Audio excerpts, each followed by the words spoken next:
Chapter 6, Sloka 11. Suchau deshe pratistapya. Suchau deshe pratistapya. Suchau deshe pratistapya. Sthiramasanamaatmanah. Sthiramasanamaatmanah. Sthiramasanamaatmanah. Suchau deshe pratistapya. Sthiramasanamaatmanah.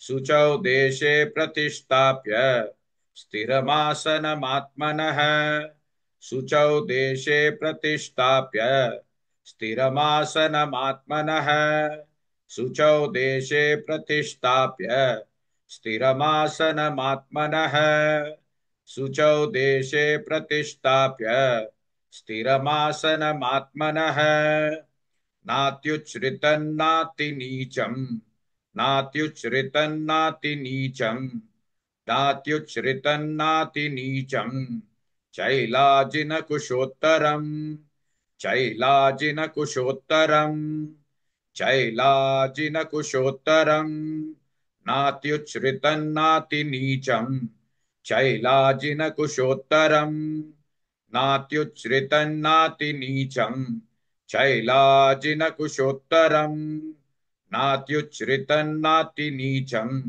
चैलाजिनकुशोत्तरम् नात्युच्छ्रितन्नातिनीचम् चैलाजिनकुशोत्तरम् नात्युच्छ्रितन्नातिनीचम् चैलाजिनकुशोत्तरम् शुचौ देशे प्रतिष्ठाप्य स्थिरमासनमात्मनः नात्युच्छ्रितन्नातिनीचम् चैलाजिनकुशोत्तरम्.